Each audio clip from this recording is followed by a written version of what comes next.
এইটো চাওক এইটো গছত চাওক এইটো চাওক গছটো চাইছে না এইটো এই মাজৰ পাতটো খাই পেলাইছে এইটো একদম তলৰ পৰা খাইছে এই ইয়াৰ পৰা খাইছে মই এইটো ছিঙি কিনে মই দেখাৰ চেষ্টা কৰিম ৰ'ব এই চাওক পোক এই চাইছে এইটো পোক আছিল মই যে মাত্ৰ যে আপোনাক ক'লোঁ এইটো আমি ঘাইৰা পোক বুলি কওঁ আৰু এইটো পোকটো তাৰমানে সহজত নমৰে ঠিক আছে এইটো বেঙেনা পোক বিগ গঠনৰ পৰা মই দিদাৰ ওচৰত আশা কৰিছোঁ আপোনাৰ চাবলৈ আছে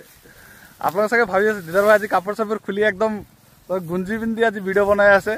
আজি দিদাৰ ভাইৰ কাম তামাম হৈছে চাওক পিছফালে ৰ'দ চাওক এই আকাশত চাওক কেনেকুৱা ধৰণৰ ৰ'দ কথাটো এনেকুৱা হৈছে এইটো হ'ল আপোনাৰ ফেব্ৰুৱাৰী মাৰ্চ এপ্ৰিলৰ 7 তাৰিখ আজি ডেটত মই ভিডিঅ' মই বনাই আছোঁ চাওক এইটো টাইমত কি থাকে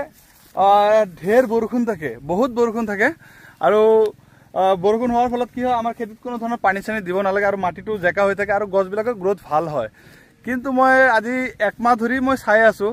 এইবাৰ বা বৰষুণ ক'ত গ'ল মই নাজানো এইটো টাইমত ঢেৰ বৰষুণ থাকে এইটো টাইমত এটা ভাল এটা বৰষুণ থাকে খেতিৰ মাজত অলপ পানী চানী জমা কৰি দিয়ে কিন্তু এইটো টাইমত বৰষুণ নাই মই আজি হ'ব কালি হ'ব এনেকৈ চাই ৱেডাৰ চাওঁ সম্ভাৱনা দেখায় 20%, 30%, 60% দেখা যায় কালিৰ পিছদিনা বৰষুণ হোৱাৰ অলপ সম্ভাৱনা আছে আকৌ কালিৰ পিছদিনা চাওঁ তাৰ দুদিন পিছত আকৌ সম্ভাৱনা আছে এতিয়া মই ভাবোঁ যে খেতিত যদি মই মেচিন দি যদি পানী দিব যাওঁ পইচাটো বহুত খৰচ হৈ যাব যদি নেচাৰেল ভাৱে যদি আকাশৰ পৰা পানী যদি পৰে আৰু পানী পৰাৰ ছিজনে এইটো তেতিয়াহ'লেতো মোৰ খৰচাটো বাচি যাব মই এইটো ভাবি কি কৰোঁ খেতিত পানী নিদিওঁ এতিয়া মই চাই আছোঁ খেতিৰ অৱস্থা কাহিল এতিয়া চাওক আপোনালোক মই এইটো ভিডিঅ' এইটো কাৰণত মই দেখাব বিচাৰিছোঁ যে আপোনালোকে যদি নেপিয়াৰ ঘৰ খেতি কৰি আছে তেতিয়া কেতিয়া গম পাব যে হয় খেতিটো পানী বিচাৰি আছে এতিয়া খেতিটোক পানী লাগে আৰু এইটো টাইমত খেতি পানী দিলে খেতিটোৰ পিকআপটো ভাল হ'ব নহ'লে খেতিটো মৰি যাব নমৰে নেপিয়াৰ খেতি কিন্তু আধা মৰা হৈ যাব বলক আপোনাৰ এইটো ভিডিঅ'ত ধুনীয়াকৈ বুজাই আছোঁ সৰ্বপ্ৰথম মই ষ্টাৰ্টিং আমেৰিকান 5G পৰা মই কৰোঁ নেকি চাওক এতিয়ালৈকেতো এইটোৰ কালাৰ বহুত ধুনীয়াই আছে চাওক বহুত ধুনীয়া কালাৰ আছে আৰু পাতৰ কালাৰো সেউজীয়াই আছে ঠিক আছে এতিয়ালৈকে আমেৰিকান 5G হিলা নাই এতিয়ালৈকে কিন্তু মাজে মাজে মই কেইটামান গছৰ পুলি এনেকৈ মই চাই আছোঁ যাক নেকি এতিয়া পানীৰ প্ৰয়োজন হৈছে তাৰমানে কৈ আছে দিদাৰ ভাই পানী সোনকালে ঢালক এইটো চাওক এইবিলাক গছৰ পাত চাওক অলপ হালধীয়া হৈ গৈছে চাইছে না এইবিলাকৰ কিন্তু হালধীয়া এতিয়ালৈকে হোৱা নাই কিন্তু এইটোত হালধীয়া অলপ হৈ গৈছে চাইছে তাৰমানে এইটো গছে কৈ আছে দিদাৰ ভাই পানী সোনকালে ঢালক এইবাৰ ওপৰৱালা আশাত নাথাকি পানীটো আগত খেতিত দিয়ক খেতি এনেকৈ কৈ আছে এই চাওক এইটো গছৰ পাত চাইছে না পাতৰ কালাৰে চেঞ্জ হৈ গৈ আছে চাওক বৰষুণৰ পানীৰ কাৰণে এইবিলাক গছ মই ৰাখি থৈ দিছিলোঁ এতিয়া চাওঁ জানা বৰষুণৰ কাহানিয়ে নাই তাৰমানে নাই নাম গোন্ধ আৰু ইফালে চাওক এইটো খেতি চাওক এক সমান নহয় ইয়াতে অলপ সৰু হৈ আছে সিফালে অলপ ডাঙৰ হৈ আছে আকৌ সিফালে অলপ ডাঙৰ হৈ আছে এনেকৈ সৰু ডাঙৰ মিলি আছে সেইকাৰণে কি ৰাতিপুৱা আহি মই এইটো খেতিত চবৰ আগতে পানী দিছোঁ এইটো খেতিত চবৰ আগত পানীৰ দৰকাৰ হৈছে মোৰ চাওক গছৰ পাতবিলাক চাওক সৰু হৈ আছে আৰু অলপ হালধীয়া আছে কিন্তু এইফালে চাওক এইফালে আকৌ অলপ ডাঙৰ হৈছে এই চাওক ইয়াতে চাওক ডাঙৰ হৈছে এইবিলাক ডাঙৰ হৈ আছে আকৌ এইটো লাষ্টৰ লাইনৰ ফালে চাওক ইফালেও ডাঙৰ হৈ আছে কিন্তু এইটো লাইনটো তাৰমানে একদম আধা মৰা হৈ গৈছে সেইকাৰণে মই ক'লোঁ যে নাই এতিয়া পানী দিব লাগিব আৰু ৰাতিপুৱা আহি কিনে পানী ইয়াতে দি আছোঁ মই আৰু এয়া আমাৰ হাতগা গছৰ গুটি এতিয়া আপোনালোকে পাই যাব আৰু 4-5 দিন আছে যাৰ লাগে আপোনালোক বুকিং কৰি দিয়ক হাতগা গছৰ গুটি এতিয়া অলপ চলপ পাৰিলোঁ আমি আৰু অলপ চলপ পাৰা বাকী এইবিলাক চাইছে ওপৰত যিবিলাক দেখা গৈ আছে এইবিলাকে হাতগা গছৰ গুটি ছজনৰ নিচিনা লটকি আছে এই দুটা যে চাই আছে এইবিলাক হাতগা গছৰ গুটি আৰু ইফালে বলক এতিয়া দেখাওঁ চাওক খেতিত তাৰমানে কি হয় পানী নিদিলে খেতিৰ অৱস্থা কেনেকুৱা মই দেখাওঁ এইটো খেতিত মই কেইদিন আগত পানী দিছিলোঁ এইটো খেতিৰ কালাৰটো আপোনাক গম পাই আছে ন মই নাজানো কিন্তু চাওক এইটো খেতিত তাৰমানে কালাৰটো অলপ চেঞ্জ হৈ আছে তাৰমানে ধুনীয়া আছে সেউজীয়া হৈ আছে আৰু এইটো খেতি চাওক এইটো খেতিত আজি এতিয়া পানী দি আছোঁ ইয়াৰ পানী জমা হৈ আছে এয়া এইফালে পাইপ দি পানী অনা হৈছে এইটো মাকৈ খেতিত তাৰমানে মাজৰ পৰা ইফালে দি পাইপ আছে মেচিনটো তাতে ষ্টাৰ্ট দিয়া আছে আৰু ইফালৰ পৰা পানী আহিছে চাওক এতিয়া চাওক ইয়াতে গছটো চাওক আপোনালোকে চাগে ভালকৈ ধৰিব নোৱাৰিব নেকি মই নাজানো কিন্তু এইটো গছে পানী বিচাৰি আছে বৰ্তমান এইটো গছৰ পাতটো অলপ হালধীয়া হৈ আছে আৰু এইবিলাক চাওক হালধীয়া হৈ আছে আৰু এটা কথা আপোনালোকৰ লগত আলোচনা কৰিবলৈ এইটো ভিডিঅ'তে এইটো ইম্পৰ্টেণ্ট কথা হা অলপ গুৰুত্ব দি শুনিব চাওক কেতিয়াবা আপোনাৰ চাব খেতিৰ মাজত এনেকুৱা ধৰণৰ গছ পাব যিবিলাকৰ গছৰ মাজত এইবিলাক পাতবিলাক কাটিছে কোনোবা পোকে কাটিছে আৰু এইবিলাক চাওক এইবিলাক পোকে কাটিছে এইটো এটাই পোক যেটো নেকি আমি চিনাক্ত আগতো কৰিছো আৰু বহুতে এইটো চাই ভয় খায় যে দিদাৰ ভাই খেতিটোত লাগিছে কিবা হয় সক পোকে খাইছে কিন্তু ইয়াতে পায়খানাও কৰি থৈ গৈছে চাইছে না এয়া পায়খানা লাগি আছে ইফালে সক কাটি যে খাইছে এইবিলাক একদম অৱস্থা বেয়া কৰি পেলাইছে এই বস্তুটোলৈ মই কি কওঁ সক এটোলৈ আপোনাৰ ভয় খোৱাৰ কোনো দৰকাৰ নাই কাৰণ এটো পোকটো আমি ঘাইৰা পোক বুলি কওঁ কাৰণ এটো বেঙেনা খেতিৰ পোক আৰু এটো কি হয় একদম মাজত সোমায় এই মাজত সোমায় ইয়াৰ পৰা কাটি দিয়ে আৰু মাজৰ পাতটো শুকাই যায় মই আপোনাক এক্সাম্পল মই দেখাব বিচাৰিম ইফালে পাম ৰ'ব এনেকুৱা নহয় যে মোৰ তাত নাই ইফালে এটা আছে মই এটো আগত দেখাই দিম ঠিক আছে এটো সক এটো গছত সক এটো সক গছটো চাইছে না এটো এই মাজৰ পাতটো খাই পেলাইছে এটো একদম তলৰ পৰা খাইছে এই ইয়াৰ পৰা খাইছে মই এটো ছিঙি কিনে মই দেখাৰ চেষ্টা কৰিম ৰ'ব এই চক পোক এইটো পোক আছিল মই যে মাত্ৰ যে আপোনাক ক'লো এইটো আমি ঘাইৰা পোক বুলি কওঁ আৰু এইটো পোকটো তাৰমানে সহজত নমৰে ঠিক আছে এইটো বেঙেনা খেতিৰ পোক এইটো বেঙেনা খেতিৰ পোক মই ইয়াতে ৰাখি থৈ দিওঁ ৰ'ব ইয়াক অলপ টেষ্টিং কৰিম দিয়ক আৰু ইয়াতে আছে আৰু এটা এইটো মাজত আছে নে নাই এইটো চাগে নাই নেকি এইটোত নাই এইটোত চাওঁ এইটোত আছে নেকি মই চাওঁ থাকিলে তো মৰি যাব যি চিপা লাগিছে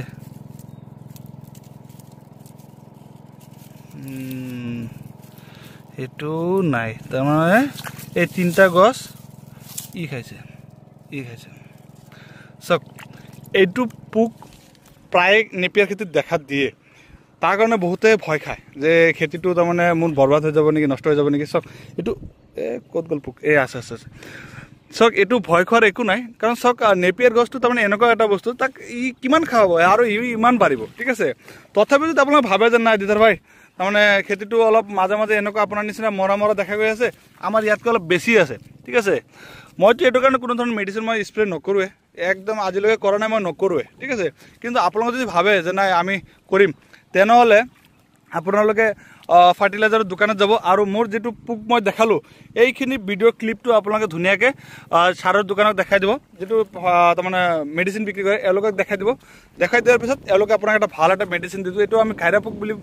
মাতো আৰু এইটো আমাৰ ইয়াতে টেছাৰ নামৰ এটা মেডিচিন এটা আছে টেছাৰ তাৰপিছত টাইগাৰ এইবিলাক কিবা নাম আছে এইবিলাক দিলেও গুচি যায়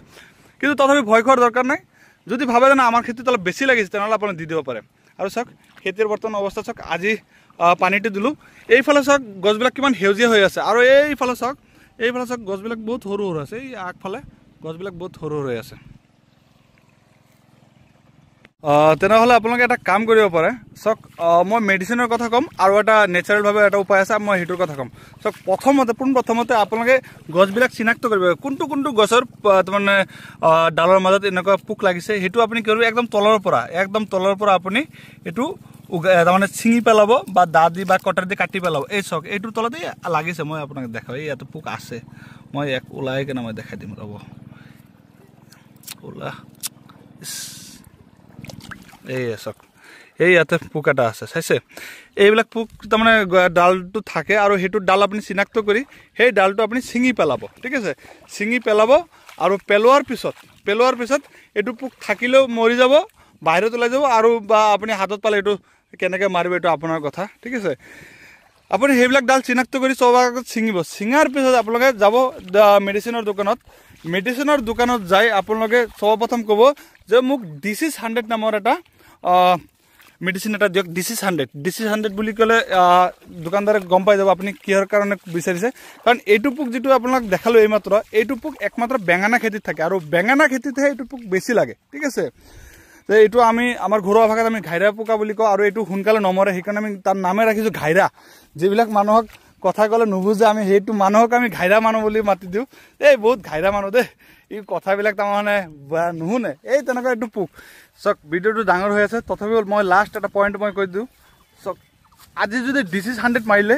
কালি আপুনি বেলেগ মাৰিব লাগিব ট্ৰাইচেল মাৰিব চৰি কালি নহয় 4 দিন পিছত আপুনি বেলেগ কোম্পানী মাৰিব ট্ৰাইচেল আছে আৰু বেলেগ ব্ৰেণ্ডৰ আছে এটা ব্ৰেণ্ডৰ যদি আপুনি 4 দিন পিছে মাৰি থাকে কোনো কাম নাহিব সেইটো কাৰণে আমি এইটো পোকক ঘাইৰা পোক বুলি মানো এই তাৰমানে নামানে আজি এটা ব্ৰেণ্ডৰ মাৰিলে 4 দিন পিছত আকৌ বেলেগ ব্ৰেণ্ডৰ মাৰিব মোটামুটি 3বাৰ মাৰিব খেতিৰ পৰা চাফা কিন্তু দৰকাৰ নাই তথাপিও যদি আপোনালোকে বেছি ভয় খায় নাই দিদাৰ ভাই মোৰ খেতিত অলপ বেছি দেখা গৈ আছে তেতিয়াহ'লে আপোনালোকে ডিচিজ 100টো প্ৰথম মাৰক তাৰপিছত আকৌ 4 দিন পিছত আপুনি ট্ৰাইচেল মাৰক আৰু যিটো মেডিচিনৰ পৰিমাণটো সেইটো দোকানদাৰে আপোনাক ধুনীয়াকৈ কৈ দিব আপোনাৰ খেতিটো কিমান ঘন আছে। মোৰ এইটো খেতিটো বৰ্তমান পাতল আছে, মোৰ এইটোত কম লাগিব। আপোনাৰ খেতিটো বেছি ঘন আছে, সেইটোক অলপ বেছি লাগিব পাৰে। আৰু চাই আছে খেতিত মই ৰাতিপুৱাৰ পৰা লাগি আছোঁ। আৰু এটা বস্তু মই আপোনাক কৈ দিব বিচাৰিছোঁ, চাওক বহুতে ভাবে যে দিদাৰ ভাই আপুনি আমাক যিটো ঘাঁহৰ ভেৰাইটি দেখায় এইটো চাগে আপুনি আমাক নিদিয়ে। আৰু আমি যেনেকুৱা আপোনাৰ তাত সেউজীয়া সেউজীয়া ঘাঁহ দেখা পাওঁ বহুত ডাঙৰ ডাঙৰ, এনেকুৱা দেখোন আমাৰ তাত নহয়। চাওক মই আপোনাক এটা কথা কৈ দিব বিচাৰিছোঁ, যদি নেপিয়াৰ ঘাঁহত যদি আপুনি যত্ন নলয়, জংলী ঘাঁহটো যদি আপুনি চাফ চিকুণ নকৰে, তেতিয়া নেপিয়াৰ ঘাঁহৰ গ্ৰোথ কেতিয়া নলয়। এনি টাইম খেতিটো আপুনি চাফ চিকুণ ৰাখিব লাগে। মোৰ পিছফালে চাওক এইটো চাফ হৈ আছে আপোনালোকৰ কাৰণে চাগে, কিন্তু মোৰ কাৰণে এতিয়াও ইয়াত জংঘল আছে। ইয়াতে সৰু সৰু কিছুমান পাত আছে, মই আপোনাক দেখাই দিওঁ। উদাহৰণ মই এইটো খেতিটো মই দেখাই দি আছোঁ। ইয়াতে চাওক সৰু সৰু কিছুমান জংলী ঘাঁহ হৈছে, এইবিলাক চাওক সৰু সৰু। আপোনাক ক'ব যে দিদাৰ ভাই এইটোতো চাফ চিকুণ আছে, কিন্তু মোৰ কাৰণে এইটো চাফ নহয়, এইটো মোৰ কাৰণে জংঘল হৈ আছে এতিয়ালৈকে। আৰু চাওক খেতিটো চাওক, সেইটো কাৰণত কি হয়, এইটো চাইডত চাওক খেতিৰ পাতবিলাক বেছি সেউজীয়া হৈ আছে, চাইছে বহুত সেউজীয়া হৈ আছে। কিন্তু এইটো চাইডত চাওক খেতিৰ পাতবিলাকৰ গ্ৰোথ নাই, তাৰমানে নেপিয়াৰ ঘাঁহৰ গ্ৰোথ নাই, চাইছে এইবিলাকৰ নেপিয়াৰ ঘাঁহৰ গ্ৰোথ নাই। এইবিলাক এতিয়া পানীৰ প্ৰয়োজন হৈ আছে, ইয়াক এতিয়া পানী লাগি আছে, সেইকাৰণে মই আজি খেতিটোত পানী দি আছোঁ। আৰু পানী দিয়াৰ পিছে আমি কেইদিন পিছতে আমি আকৌ এইটো খেতি চাফ কৰিম। মোৰ তাত মেডিচিন আছে, 2,4-D নামৰ পাউডাৰ এটা আছে, সেই পাউডাৰটো মই স্প্ৰে কৰিম, এইবিলাক জংলী ঘাঁহ চব মৰি যাব। মই 2,4-D পাউডাৰৰ বিষয়ে মই আগে পিছত মই কেইটা ভিডিঅ'ত মই ভিডিঅ' বনাই কৈছোঁ। মই এইটো ভিডিঅ'ত দেখাব নাযাওঁ, ভিডিঅ'টো বহুত দীঘল হৈ যাব। ছেপাৰেটকৈ চাগে এটা ভিডিঅ' বনাই দিম দিয়ক আপোনাৰ কাৰণে, 2,4-D কেনেকৈ স্প্ৰে কৰিব পাৰে। আৰু যিটো জংলী ঘাঁহ আছে খেতিত মৰি যাব, কিন্তু দুবৰি ঘাঁহটো কেতিয়াও নমৰে। বাকী যিবিলাক জংলী ঘাঁহ আছে, যেনেকৈ এই পিছফালে মোৰ পিছফালে এইবিলাক ডাঙৰ ডাঙৰ কিছু জংলী ঘাঁহ চাই আছে, এইবিলাক চব মৰি যাব, নেপিয়াৰ ঘাঁহ জিন্দা থাকিব। তো যিয়ে নহওক বহুত ৰ'দ হৈ আছে, আপোনাক মই দেখাইছোঁ, এবাৰ দেখাইছোঁ প্ৰথমত, এতিয়া আকৌ এবাৰ দেখাইছোঁ। চাওক আকাশৰ ফালে চাই দিছোঁ, চাওক কেনেকুৱা ধৰণৰ ৰ'দ তাৰমানে উঠি আছে। মই তাৰ মাজত মই খেতিত কাম কৰি আছোঁ, পুৰা ভাগৰো লাগি যায়। আৰু পিছফালে মোৰ বিচনাও মই ৰাখি থৈ দিছোঁ, এইটো বিচনা আছে। মই কাম চাম কৰি যেতিয়া বেছি গাটো অস্থিৰ হৈ যায়, তেতিয়া মই তাতে অলপ টাইম শুই থাকোঁ, বালি চালি চব আছে। তো আজিৰ ভিডিঅ'টো কেনেকুৱা লাগিছে নিশ্চয় জনাওক। ভিডিঅ'টো দেখাৰ কাৰণে বহুত বহুত ধন্যবাদ।